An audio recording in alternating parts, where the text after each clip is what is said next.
Hey guys, how's it going? Hope you're doing well. My name is Crown, and today I'm going to read you some very interesting stories that I hope that you're gonna love. And now, without further ado, let's go!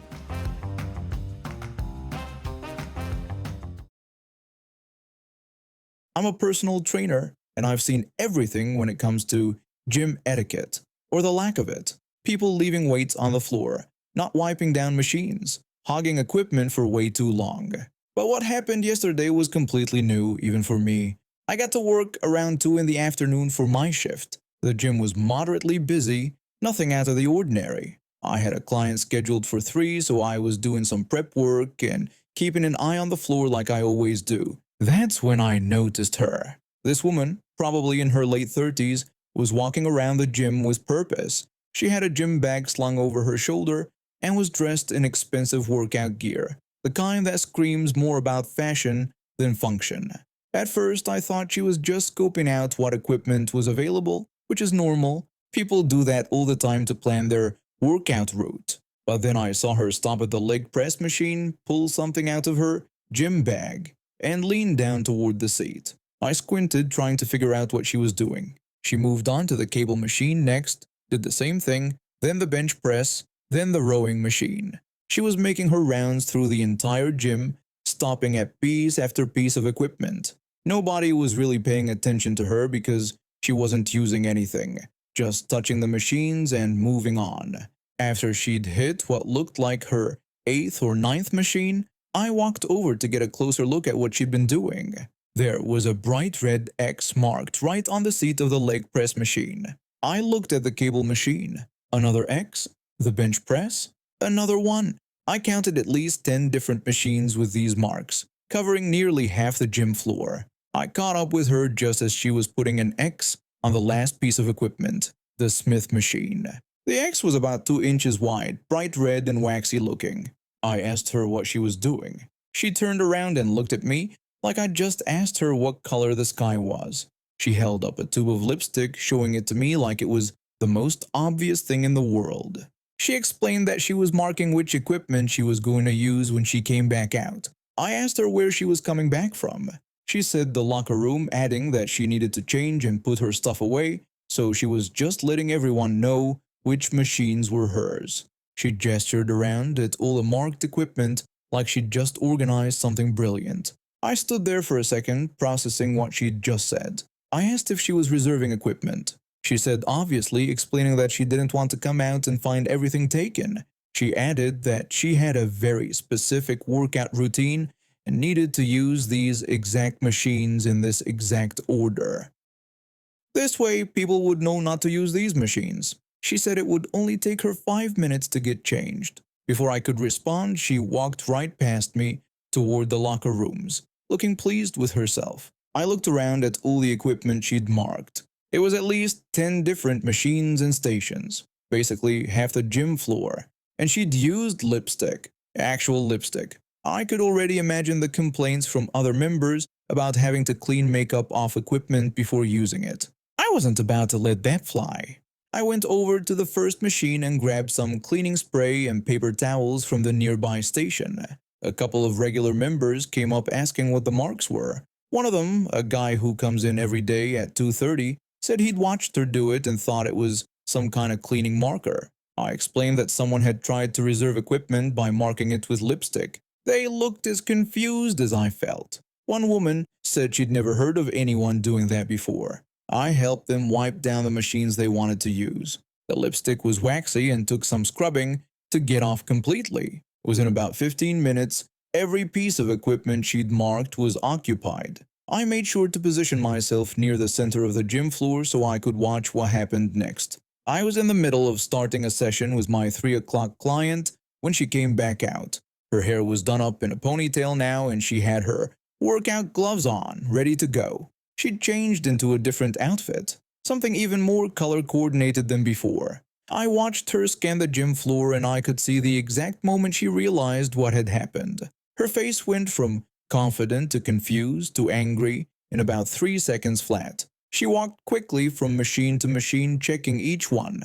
People were using every single piece of equipment she'd marked. She walked over to where I was standing with my client. She demanded to know what was going on, saying she had reserved those spots. She pointed at the leg press where someone was mid-set. I told her there was no reserving equipment here, that this wasn't a movie theater. Equipment was first come, first serve. She protested that she had marked them and put X's on everything she was going to use. She said she'd made it very clear which machines were hers. I explained that people had to clean up her marks before they could use the equipment and that it was unsanitary to put makeup on machines that other people use. She said that was ridiculous and asked how she was supposed to make sure she had equipment available when she needed it. She said her workout routine required using specific equipment in a specific order and she couldn't just adjust it. I told her she uses equipment when it's available, and if it's not available, she waits or adjusts her workout. That's how gyms work. She said that other people should have seen her marks and respected them. She added that it's common courtesy to leave marked equipment alone. I told her that's not how any gym operates and that marking equipment with makeup is actually a health code violation. She was getting red in the face now, clearly not used to being told no. She complained that this was terrible customer service and said she was going to complain. She said she pays good money for her membership and deserves better treatment. I told her she was welcome to do that, but if I caught her trying to use makeup or anything else on the equipment to claim it while she was in the locker room, I was getting my boss involved. What she did was unsanitary and against gym policy. I added that if she wanted to use specific equipment, she needed to stay on the gym floor and use it when it became available, like everyone else. She didn't say anything else. She just huffed and went to stand near the leg press, waiting for the person using it to finish. The guy on the leg press noticed her standing there and asked if she was waiting. She said yes, rather sharply. He said he had 2 more sets. I watched her spend the next hour and a half waiting for each piece of equipment she'd wanted to use. Every single one had someone on it, and she had to wait her turn like everyone else. Some of the equipment she wanted had 2 or 3 people waiting in line before her. She kept checking her watch and sighing loudly, but nobody paid much attention. By the time she finished her workout, it was almost 4:30. What she'd planned as a quick routine had taken nearly 2 hours because of all the waiting. The next day I was doing my afternoon rounds when I spotted her walking in again. It was around 2:15. I immediately went to find my boss. He was in his office doing paperwork. I told him the lipstick bandit was back. He looked up at me and grinned. Word had already spread among the staff about what had happened yesterday. One of the other trainers had started calling her that and it stuck. We'd all had a good laugh about it in the break room. He asked if she'd tried to mark equipment again. I said not yet, but I figured he should know she was here. He said he would go have a chat with her. I watched as he approached her on the gym floor and asked if they could talk in his office. She looked annoyed but followed him. I went back to checking in on some of the regulars and helping spot someone on the bench press. Maybe 7 minutes later I heard shouting coming from the direction of the offices. She was yelling that this wasn't fair and that they couldn't ban her just because she marked what equipment she was going to use. Her voice carried across the entire gym. Everyone stopped what they were doing and looked toward the offices. She came storming out, her face completely red now, and headed straight for the locker rooms. A minute later, she came storming back out with her gym bag, shot me a look, and walked right out the front door. The door slammed behind her hard enough that the front desk staff jumped. My boss came out of his office, shaking his head. He explained that he'd told her about the hygiene policy and said if she pulled that stunt again, she'd lose her membership. She started arguing that she had a right to reserve equipment, so he told her she could find another gym if that's what she needed. He said she'd threatened to leave bad reviews online. He told her that was her choice, but the rules applied to everyone. She demanded to know why other people were allowed to hog equipment, but she couldn't reserve it. He explained that using equipment and reserving it while not present were 2 different things. The other trainers and some of the regular members who'd witnessed the whole thing came up asking what happened. My boss just said she wouldn't be a problem anymore. I haven't seen her since. I've been at the same job for 8 years now. Started right after our first daughter was born. Being on call a few nights a week means extra money that we desperately need. My wife used to understand that. She used to get it. We met in college, got married young, had our girls pretty quickly after that. Life wasn't perfect, but we made it work. She stayed home with the kids when they were babies, and once they were both in school, she picked up part-time work at a local grocery store. Then Jesse's husband died last month. Heart attack. He was only 37. I felt terrible for her, I really did. Jesse and my wife have been best friends since high school. They were inseparable back then. And even when we all got married and had kids, they stayed close. When Jesse's husband passed, my wife was devastated. Not like Jesse, obviously, but it hit her hard. The first week I understood completely. My wife practically moved into Jesse's house. She was there from morning until late at night, helping with funeral arrangements, dealing with paperwork, keeping Jesse company. I held down the fort at home.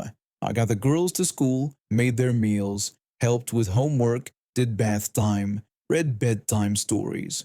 It was exhausting, especially with work, but I figured it was temporary. Week 2 came and went. My wife was still there every day. Week 3, same thing. By week 4, I was running on fumes. The house was a mess. I was forgetting to pack lunches. My youngest daughter asked me why mommy didn't live with us anymore.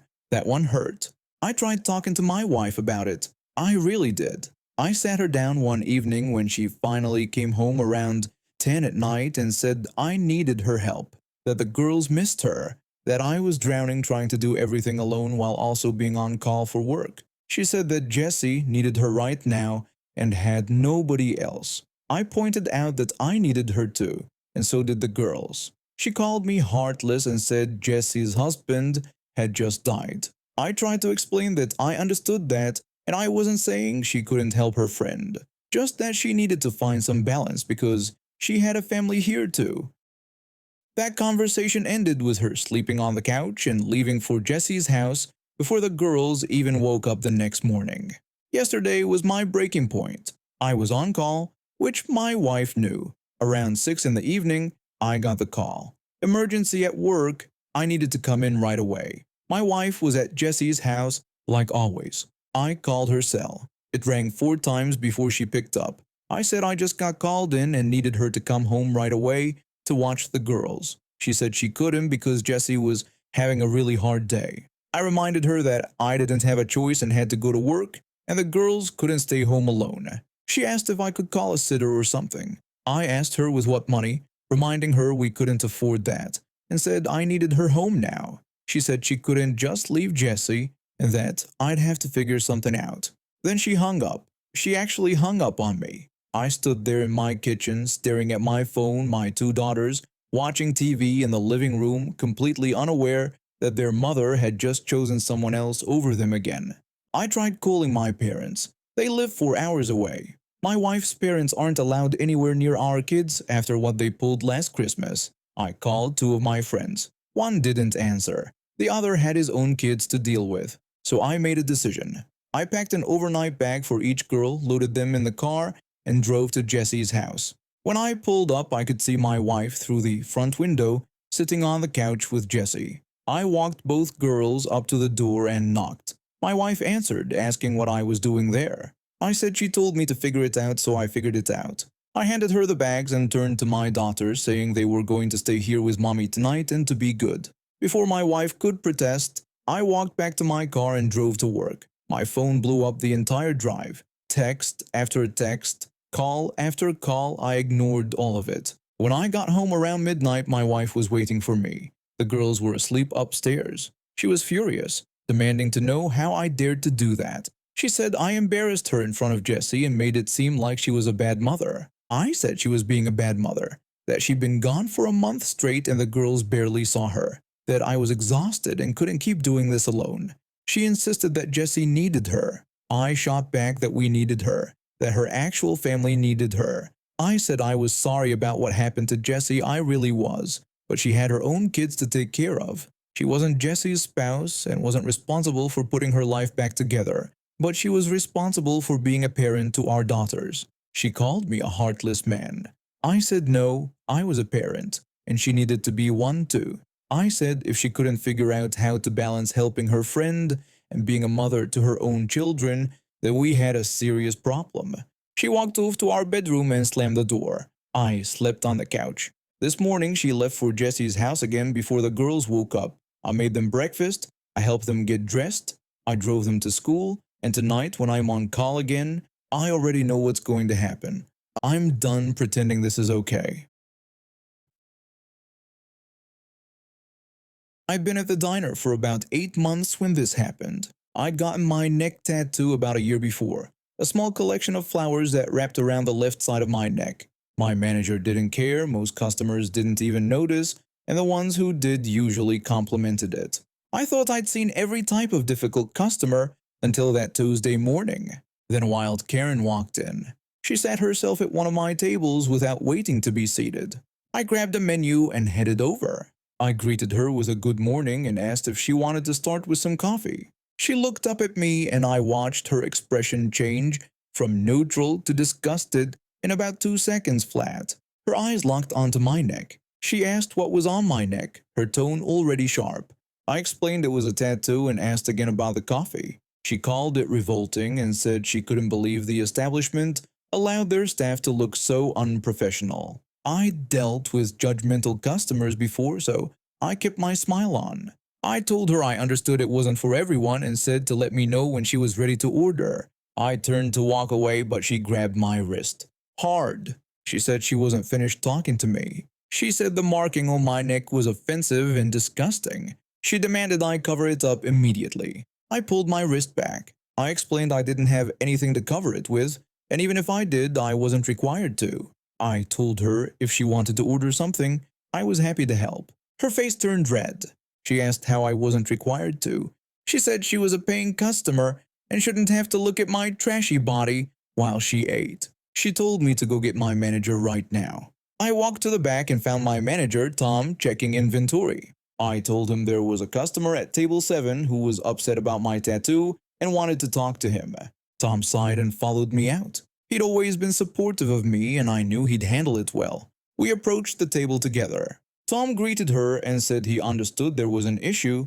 She said yes, there certainly was. She said the waitress had an offensive tattoo on her neck and she refused to be served by someone who looked like they belonged in a prison rather than a respectable restaurant.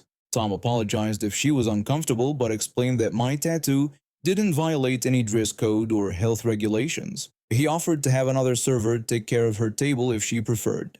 She said that wasn't good enough. She said I shouldn't be working there at all looking like that. She demanded I cover it up or better yet, remove it entirely. She said it was disgusting to look at.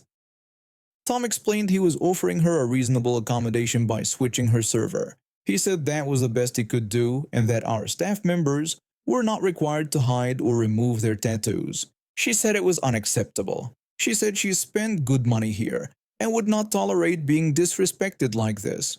She told him he should be ashamed of himself for employing people like me. I felt my face getting hot. I'd stayed calm through the whole thing, but this woman was really pushing it. Tom kept his composure though. Tom told her one more time to lower her voice and accept the server change, or he would have to ask her to leave. She stood up so fast her chair scraped loudly against the floor. She asked how he dared to threaten her. She said she knew her rights as a customer and could sue this place for discrimination. Under my breath, barely a whisper, I said what I'd been thinking the whole time. I called her a Karen. I thought I'd said it quietly enough, but her head snapped toward me like I'd screamed it. Her eyes went wild. She demanded to know what I'd just called her. Before I could respond, she grabbed her coffee cup. It was still full, still steaming. I saw her arm move and everything went into slow motion. She pulled her arm back and launched the coffee straight at my neck. I didn't have time to move, but Tom did. He stepped between us and grabbed her arm, yanking it down. Most of the coffee splashed onto the floor, but some of it caught the side of my neck and shoulder. The pain was instant and intense, like my skin was on fire. I gasped and stumbled backward, my hand flying to my neck. Tom had her arm twisted behind her back now, forcing her down into the chair. He shouted for someone to call 911. Another server, Jessica, was already on the phone. Customers had jumped up from their tables. A couple of them rushed over to help me. One man guided me to a chair while a woman grabbed ice from behind the counter. The woman told me to keep the ice on it and said help was coming. My neck was throbbing, and I could feel my skin getting tight and hot even with the ice. Tears were streaming down my face, but I wasn't sobbing. I was just in shock. Karen was screaming at Tom to let her go, saying I provoked her, that she was the victim here. Tom didn't let up. He told her she'd just assaulted his employee and wasn't going anywhere. Within minutes, sirens filled the air. Two police officers came in first, and Tom explained what happened while still keeping her restrained. Then the paramedics arrived. They were gentle when they examined my neck and shoulder. The paramedic said I was lucky. He explained it was red and painful, but he didn't see any blistering. He said the coffee must have cooled down just enough. He told me they were still taking me to the hospital to get checked out. They loaded me into the ambulance. Through the window, I saw the police putting handcuffs on her. She was still yelling, still insisting she'd done nothing wrong. At the hospital, they confirmed what the paramedic said. First-degree burns, painful but no permanent damage. They gave me cream and pain medication and sent me home with instructions to keep it clean and covered. Tom called me that evening. He asked how I was feeling. I told him I was sore but okay, and that they said I'll be fine. He said good, and that he wanted me to know the woman was arrested. He explained it was assault with intent to cause harm. He said the police took statements from everyone who saw it, and they were pressing charges on behalf of the diner too. I thanked him for stepping in. I told him if he hadn't been there, I didn't know how bad it could have been. He said I was a good employee and didn't deserve any of that. He told me to take the rest of the week off, paid, and to come back when I was ready. 3 weeks later, Tom told me she'd been sentenced to 6 months in jail. My neck healed completely and the tattoo looks exactly the same as it did before. When I turned 18, I got a decent job at a local warehouse that paid enough for me to think about getting my own place eventually. That's when I met her. She was different from anyone I'd ever known. Homeschooled her entire life with a Christian education mixed into every subject. Sweet, quiet, and seemed genuinely innocent about how the world worked. She'd been adopted as a young child, and her family seemed tight-knit on the surface. Her father ran a construction company before his accident, and her mother stayed home to manage the household. We started dating, and things were good at first. Simple dates, long talks, the usual teenage romance stuff. But the more time I spent around her family, the more things seemed off. Her father had been injured on the job a few years back. A garage door came down on his arm and messed it up badly enough that he couldn't work anymore. He started collecting disability, which made sense given his injury, but then something strange happened. One by one, all 4 kids in the family started getting diagnosed with various disabilities during their teenage years. Anxiety disorders, learning disabilities, depression, you name it.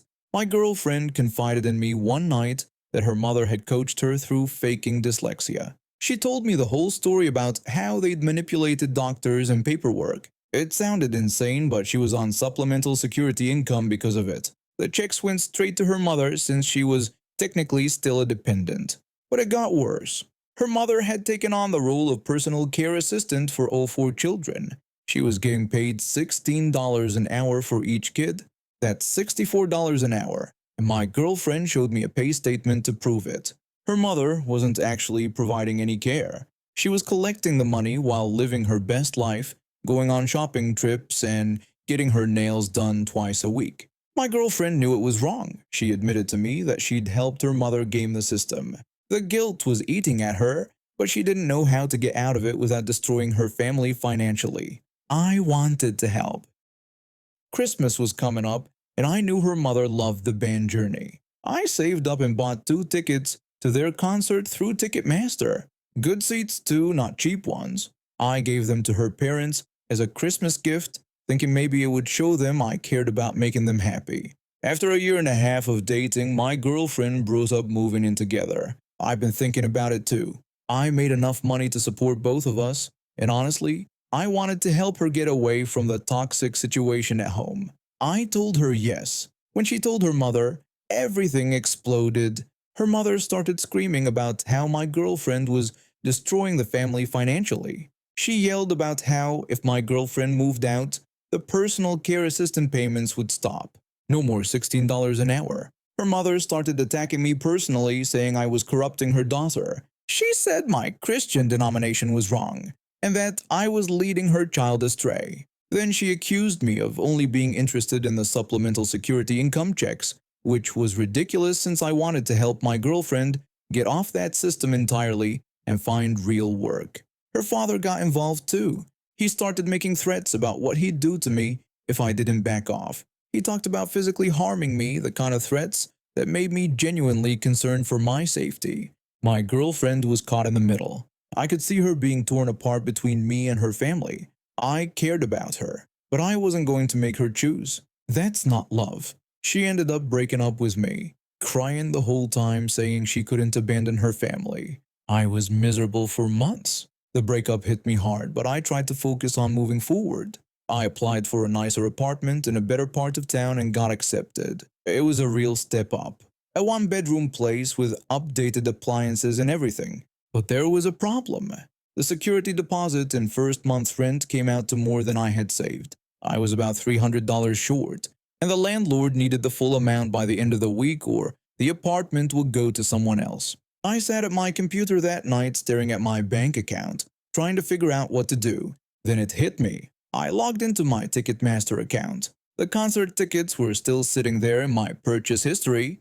The Journey concert was 2 weeks away. I clicked around and found the sell option. I didn't hesitate. I listed those tickets and sold them within hours. The money hit my account the next day, and I immediately put down the deposit on my apartment. This was 7 months after I'd given her parents the tickets as a gift. 2 weeks passed. I was settling into my new place, finally feeling like I was getting my life back on track. Then my phone started blowing up.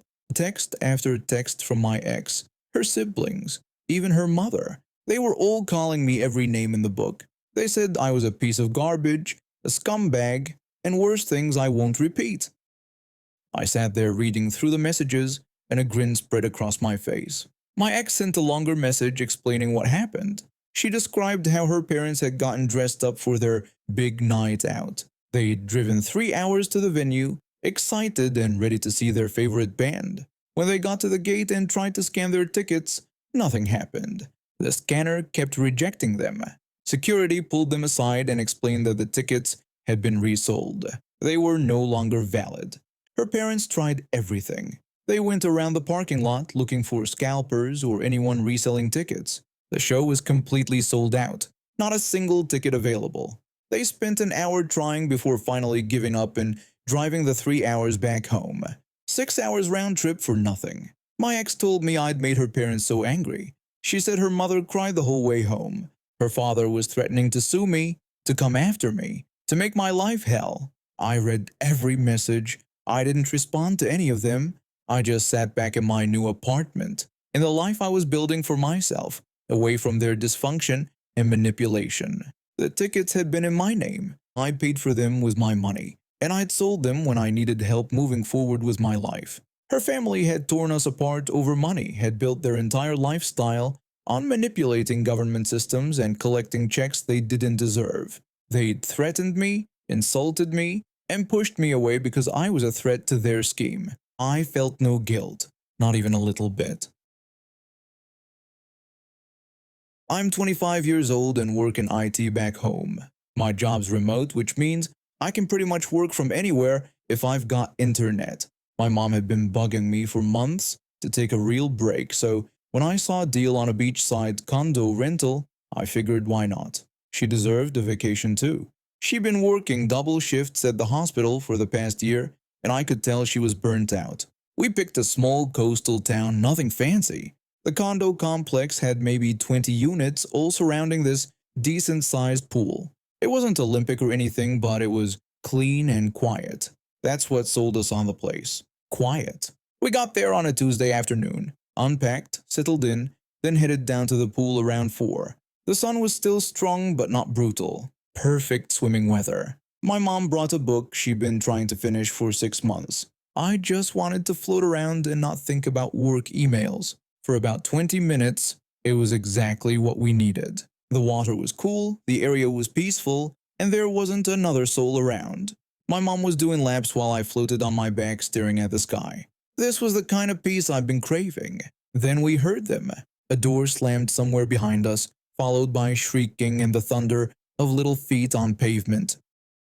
I looked up just in time to see 5 kids come barreling toward the pool. No adults with them, not a single one. The oldest looked maybe 10, and the youngest couldn't have been more than 6. They didn't walk in. They didn't test the water. They just launched themselves off the edge like tiny cannonballs, screaming the whole way down. Water went everywhere. My mom's book got soaked. I asked if she was okay. She said she was fine, just wasn't expecting that.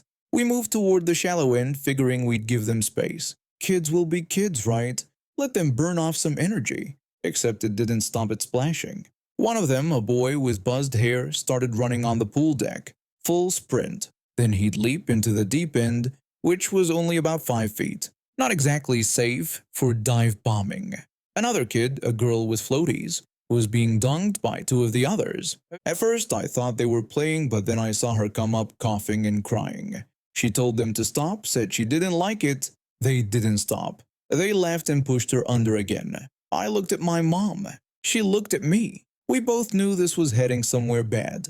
My mom asked where their parents were. I had no idea. I scanned the area. The pool was surrounded by condo units, but nobody was watching from the windows. No towels or bags left out that would suggest an adult was nearby. It was just us and these kids doing increasingly reckless things.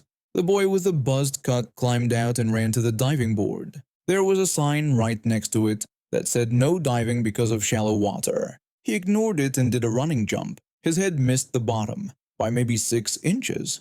My mom got out of the pool. She said she wasn't staying in there. She was worried that if one of them cracked their skull open, someone would think we were supposed to be watching them. I agreed and said that was a good call. We climbed out and started drying off. I kept looking at the kids, half expecting one of them to go under and not come back up. The girl with the floaties was sitting on the steps now, still sniffling. The others were playing chicken, which involved a lot of shoving and near drownings. That's when she finally showed up. A woman in her late 30s wearing a bikini and oversized sunglasses strolled in holding a drink. She didn't look at the kids. She didn't look at us. She just plopped down on a lounge chair and started scrolling through her phone. I walked over, polite, calm. I asked if those were her kids. She didn't even look up at first. When she finally did, she confirmed they were and asked why I wanted to know. I explained they'd been doing some pretty dangerous stuff, diving into the shallow end, holding each other underwater. I told her I just thought she should know. That's when she looked up, and her face went from bored to furious in about half a second. She asked if I was seriously telling her how to raise her kids right now. My mom stepped in and said we weren't trying to tell her how to raise them. We were just saying they were unsupervised and doing things that could get them hurt. Karen shot back asking if we'd just been sitting there watching them almost drown without doing anything. She asked what kind of people we were. I blinked. My mom blinked. We both just stood there trying to process what she'd just said. I explained we weren't lifeguards. We were just guests here. I told her we got out because we didn't want to be responsible if something happened. She stood up and said we were the only adults there and should have been watching them. She said if one of them died, it would have been on us. She got louder now. The kids had stopped playing and were watching. She said she couldn't believe us. She went on about how we saw kids in danger and just stood there. She called us disgusting. She went on like that for a solid 2 minutes, screaming, swearing, calling us irresponsible, cruel, every name in the book. My mom just stared at her, speechless. I was too stunned to even respond. Then just suddenly she stopped, grabbed her drink, and walked out. Didn't say a word to her kids, didn't check if they were okay, just left. The kids looked at each other, shrugged, and went back to playing like nothing had happened. My mom and I packed up and went back to our condo. We didn't go back to the pool for the rest of the trip. We could hear the kids out there every afternoon, shrieking and splashing, still unsupervised. We never saw Karen again. And now we have reached the end of today's stories. Thank you for watching, and see you next time.